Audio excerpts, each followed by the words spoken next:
Surgery కంటే hospital bill అంటేనే భయం. అదే మధ్య తరగతికి అందుబాటు ధరలో వైద్యం. Medistar hospitals. ఆల్మోస్ట్ అంటే 20లో ఉండగానే మీరు ఆల్మోస్ట్ సన్యాసాశ్రమాన్ని మీరు ఆశ్రయించారు. ఇన్నేళ్లుగా ఈ జీవితం మీకు నిజంగా మనసంతృప్తినిచ్చిందా? యా, సంతృప్తి అనేది లేదు మాకు నిజానికి. ఒక మనిషి జీవితంలో సంతృప్తి కలిగింది అంటే హీజ్ నో మోర్ అని అర్థం. Is died. మాకు చాలా చేయాలని యాస్పిరేషన్స్ ఉన్నాయి. మేము మొట్టమొదట ఒక వేదిక్ స్కూల్ స్టార్ట్ చేసాం, ఒక ఆగమ స్కూల్ స్టార్ట్ చేసాం. దాన్ని ఇంకా బాగా దాని మీద రీసెర్చ్ చేయాలని కోరుకుంది, ఆగమాల మీద రీసెర్చ్ చేయాలని కోరుకుంది. ఇంకా క్రమంగా సామాజికమైనటువంటి కార్యక్రమాలని మేము టేకప్ చేసిన తర్వాత సమాజంలో ఉండేటటువంటి వ్యక్తులలో కొందరిలో శ్రద్ధ ఉంది, కొందరు నెగ్లెక్టెడ్ కమ్యూనిటీస్ కూడా ఉన్నాయి, నెగ్లెక్టెడ్ పబ్లిక్ ఉన్నాయి. కొందరిలో చేయగలిగే కెపాసిటీ ఉంది, కొందరికి నీడ్స్ ఉన్నాయి. కొందరిలో ధనం ఉంది కానీ ప్యాసివ్నెస్ ఉంది. సో ఈ రకమైనటువంటి తారతమ్యాలను చూసిన తర్వాత మనం ఏదైనా ఒకసారి సమాజం కోసం చేస్తే బాగుంటుందని రకరకాల కార్యక్రమాలు మేము చేస్తుండేవాళ్ళం. అంటే పబ్లిక్ని అడ్రస్ చేయడం, ఏదో ప్రవచనాల ద్వారా, లేదు ఎక్కడ జనం చేరతారో అలాంటి చోట్ల కార్యక్రమాలు పెట్టి వాళ్ళని ఏదైనా రకంగా మోటివేట్ చేయాలి అనే కోరికతోటి ఇప్పుడు పుష్కరాలు జరుగుతున్నాయి. ఆ పుష్కరాలు ఏదో కొన్ని బ్రహ్మయజ్ఞ లాంటి కార్యక్రమాలు పెట్టి భీష్మేకాదశులు జరుగుతున్నాయి. అలాంటి భీష్మేకాదశికి విష్ణు సహస్రనామ పారాయణ అనేది ఒక విశ్వశాంతి కోసం చేద్దామని ఇలాగ ఒకటి పేరు పెట్టి ఇట్లాగా కార్యక్రమాలు చేసేటప్పుడు లక్షల్లో జనాలు వస్తుండేవారు. ఇక్కడ మన విష్ణు సహస్రనామ పారాయణ కోసం కార్యక్రమం పెడితే సుమారుగా ఒక మినిమం 1,00,000 మంది కూర్చుని పారాయణ చేసేవారు. ఒకసారి ఎప్పుడో గుంటూరులో పెట్టాను 98లో. అప్పుడు 8 లక్షల మంది కూర్చుని పారాయణ చేశారు. పుష్కరాలకు వచ్చినప్పుడు అందరికీ భోజనాలు పెట్టడం, కార్యక్రమాలు చేయడం, అందరినీ ఒక చోట తీసుకొచ్చి అలాంటి సందర్భాలను ఉపయోగించుకుని వాళ్ళకి ఏదైనా కొంత చెప్పడం. ఈ యాక్టివిటీ ప్రారంభం చేసిన తర్వాత కొన్ని డిజాస్టర్స్, న్యాచురల్ డిజాస్టర్స్ వస్తాయి. ఇప్పుడు కోనసీమలో పెద్ద తుఫాన్ వచ్చింది, ఏరియా వాజ్ వాస్డ్ అవుట్. గుజరాత్లో ఎర్త్క్వేక్ వచ్చింది, తమిళనాడులో సునామీ వచ్చింది. ఒక్కొక్క చోట ఒక్కొక్క రకమైనటువంటి ప్రాబ్లమ్స్. ఇలాంటివి వచ్చినప్పుడు వాటికి ఏదో చెయ్యాలి కనుక కొంతమందిని అప్రోచ్ అవ్వడం, వాళ్ళ దగ్గర నుంచి ఏదైనా కొంత డొనేషన్స్ రైజ్ చేయడం, అలాంటి చోట్ల ఏదైనా కొన్ని కార్యక్రమాలు చేయాలి. ఇలాగే కొన్ని కార్యక్రమాలు ప్రారంభం చేశాం.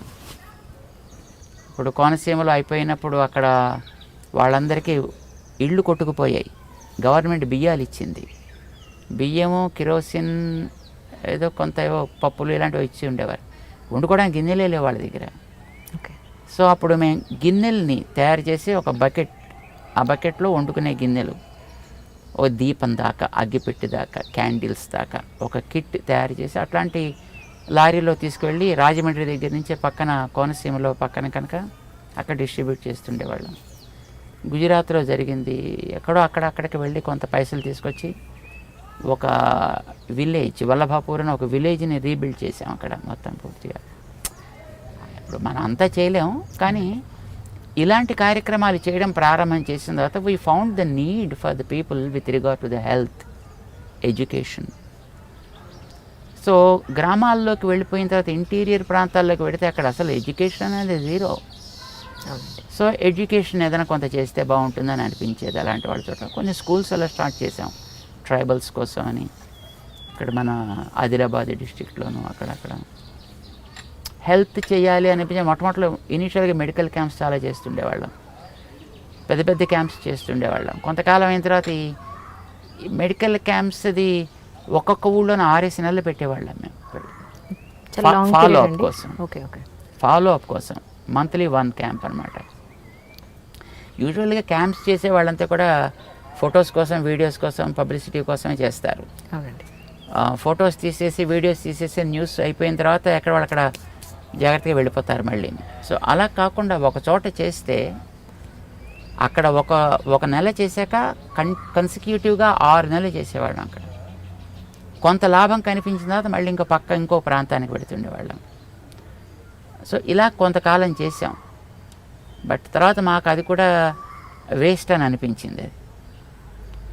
దెన్ తర్వాత సమాజంలో ఏది చాలా అవసరం కానీ ఏది నెగ్లెక్టెడ్, ఇది చూస్తే క్యాన్సర్ అట్లాంటిది అని అనిపించింది. ఓకే.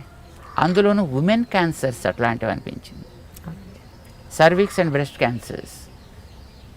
తర్వాత తెలుసుకుంటే ఇండియా నెంబర్ 1లో ఉందని కూడా అని తెలిసింది.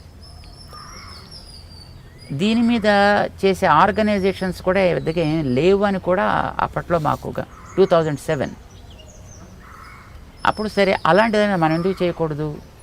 ఇప్పుడు మిగతా వాళ్ళు చేసినట్టుగా ఏదో కాపీ చేస్తూ ఏదో కాంపిటేటివ్గా వాళ్ళు చేస్తున్నారు కనుక మేము చేస్తున్నాం. ఇది మాకు యూజువల్గా పెద్ద ఎలాంటి కాంపిటీషన్స్ అలవాటు ఉండవు. ఆ తర్వాత మాకు పబ్లిసిటీ మీద కూడా పెద్దగా ఇంట్రెస్ట్ లేదు, మార్కెటింగ్ పెద్దగా అలవాటు లేదు మాకు.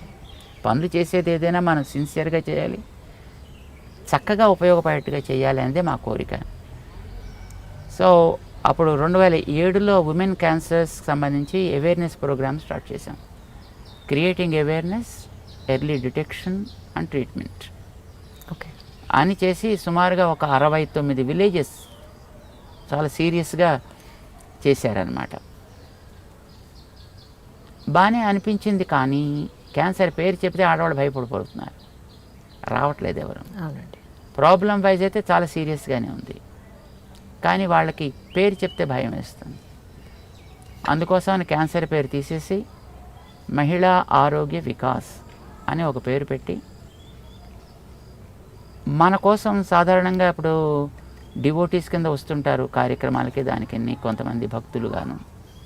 అలా వచ్చిన భక్తులకి వాళ్ళకి కాస్త మోటివేట్ చేసి వాళ్ళని వాలంటీర్స్గా తయారు చేసి వాళ్ళకి దీని మీద ట్రైనింగ్ ఇచ్చి వాళ్ళని వాళ్ళ ఏరియాస్లో go door to door, give a counselling to women and then explain to them as what the seriousness of this is, because cancer is a problem like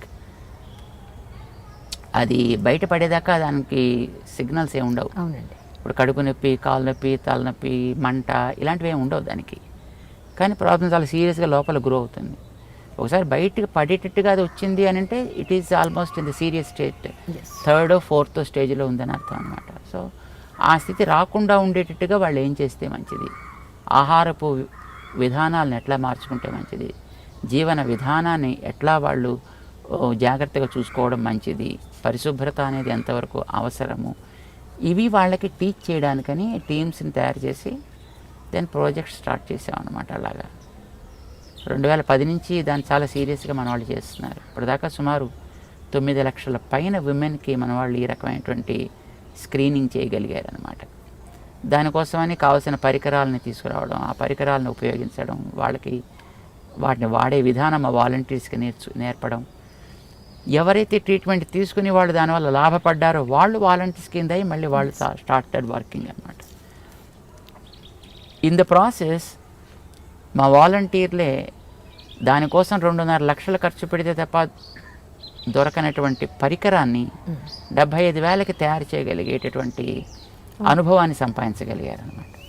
okay. The కల్పోస్కోప్ అని ఒకటి వాడతారు సర్విక్స్ క్యాన్సర్ని identify చేయడానికని. ఆ కల్పోస్కోప్ని మా వాళ్ళు 75,000కి తయారు చేశారు. Okay. బజార్లో దొరికే దానికంటే తక్కువ రేటు, డబుల్ కెపాసిటీ ఉండేట్టుగా, డబుల్ ఎఫికసీ ఉండేటట్లుగా ఓకే అట్లా తయారు చేసుకోగలిగారు. సో పని చేస్తున్నారు అట్లాగా. సో మేము గమనించింది ఏంటంటే మొట్టమొదట సమాజంలో ఉండేవాళ్ళని ఒక చోటకి తేవాలి అని చేసినటువంటి ప్రయత్నం ఏవో రకరకాల వాళ్ళకి ఉండేటటువంటి అవసరాలను గమనించినప్పుడు వాటిని మనం కొంతవరకైనా మీట్ కావడానికి ఏదైనా చేస్తే బాగుండుననే ఒక ప్రయత్నం ప్రారంభించినప్పుడు స్కూల్స్ ఫర్ ట్రైబల్ చిల్డ్రన్ వచ్చాయి, స్కూల్స్ ఫర్ ఫిషర్మెన్ చిల్డ్రన్ వచ్చాయి, women health camps, women health care projects వచ్చాయి. అయితే ఇలాంటివి మనం తాత్కాలికంగా మనం కొంతవరకు చేయగలుగుతాం. బికాజ్ మేము పెద్ద మఠాధిపతులం కాము, మేము పీఠాధిపతులం కాం, ఏదో సామాన్యమైనటువంటి ఒక భిక్షా సన్యాసి. ఏదైనా కార్యక్రమం మేము చేయాలంటే ఏదో వీళ్ళ దగ్గర వాళ్ళ దగ్గర తొలకాస్త ఏదో పట్టుకొచ్చి కార్యక్రమాలు నడిపిస్తూ ఉండాలి. మాకంటూ పెద్ద fixed deposits, assets, properties, regular fixed income లాంటివి ఏమి లేవు ఇప్పటిదాకా. సో ఏదైనా వచ్చి ఎక్కడి నుంచైనా కొంతమందిని మోటివేట్ చేయాలి, తీసుకురావాలి, కార్యక్రమం చేయాలి. So that is how the things are happening. మేము ఇప్పుడు ఇన్ని సర్వీసెస్ మేము ఫ్రీగానే చేస్తున్నాం. అంటే ఇప్పుడు అంధులకి స్కూల్స్, కాలేజెస్ నడిపిస్తున్నాం మేము. అవునండి, అవును, నేను విన్నాను. యాక్చువల్లీ నేను కూడా అక్కడికే వస్తున్నాను, మీరు అక్కడికే వచ్చారు. అలాగే ఇప్పుడు ట్రైబల్ స్కూల్స్ నడిపిస్తున్నాం, హెల్త్ క్యాంప్స్ చేస్తున్నాం. ఇవన్నీ మొత్తం ఉచితంగా చేసుకోమన్నా మహిళలు చేసుకోరు. దేవుడి సమయాలు. అంటే మేము మహిళలకి క్యాంప్స్ స్టార్ట్ చేసిన తర్వాత గమనించింది ఏంటంటే, వాళ్ళకి ఏడాదికి ఒకసారైనా తప్పకుండా ప్యాప్స్మియర్ టెస్ట్ అని ఒకటి ఉంది. దానిని వాళ్ళు చేయించుకోవాలి డాక్టర్స్ దగ్గర. అది చేయించుకోవాలంటే సుమారుగా 700 నుంచి 1000 రూపాయల దాకా ఖర్చు అవుతుంది. అంత డబ్బు ఖర్చు పెట్టడం వాళ్ళకి ఇష్టం ఉండదండి. వాళ్ళ కోసమని భర్త కోసం ఖర్చు పెడతారు, పిల్లల కోసం ఖర్చు పెడతారు, బంధువుల కోసం ఖర్చు పెడతారు, చీరల కోసం ఖర్చు పెడతారు, ఆభరణాల కోసం ఖర్చు పెడతారు, ఆరోగ్యం కోసం చేసుకోరు. వాళ్ళ ఆరోగ్యం మీద వాళ్ళకి దృష్టి ఉండదు. కానీ గృహంలో ఎవరికి అనారోగ్యం ఏర్పడ్డా పెద్ద ప్రాబ్లం లేదు. కానీ గృహిణికి అనారోగ్యం ఏర్పడినప్పుడు మొత్తం ఆ కుటుంబం అంతా అతలాకుతలం అయిపోతుంది. అది అందరికీ తెలిసిందే.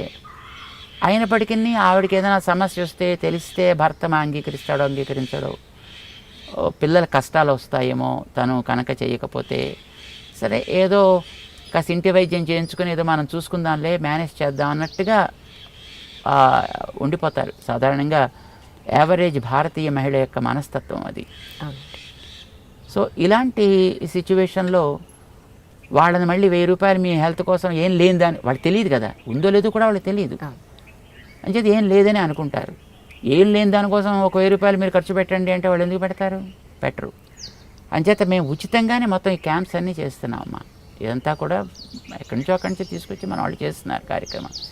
ఏదో తాత్కాలికంగా ఎవరో ఒక్కొక్క డోనర్ వస్తారు, వాళ్ళని ఒక క్యాంప్ స్పాన్సర్ చేయండి అంటే స్పాన్సర్ చేస్తారు, కార్యక్రమాలు జరుగుతాయి. ఇంత కార్యక్రమాలు పర్మనెంట్గా చేయాలి అని అంటే మనకి కష్టం కదా జనరల్గా. అంచేత మనం ఎవరితోటైనా కలిసి ఈ కార్యక్రమాలు జరిపించడానికైనా ప్రోత్సాహం మేము ఇస్తుంటాం. ఇది కొంతకాలం మనం చేస్తాం. కానీ జాతికి ఒక స్థాయి రూపంగా ప్రేరణనివ్వగలిగేటటువంటి ఏదైనా ఒక సెంటర్ కావాలి. ఇప్పుడు ఇవన్నీ తాత్కాలికంగా మేము చేయగలుగుతాం. మనం ఇలాంటి సర్వీసెస్ ఎంతకాలం చేస్తూ ఉంటాం అంతకాలం మనం వాళ్ళకి జ్ఞాపకం ఉంటాం కామన్గా. మనం ఇటు తిరగగానే ఇది అటు తిరుగుతుంది. So of the sight of the mind అని అంటుంటారు కదా. సో అట్లా సమాజంలో మనం ఎంతవరకు అయితే యాక్టివ్గా ఉండగలుగుతామో అంతవరకే ప్రజలు ఆ కార్యక్రమం యొక్క లాభాన్ని పొందగలుగుతూ ఉంటారు వాళ్ళు.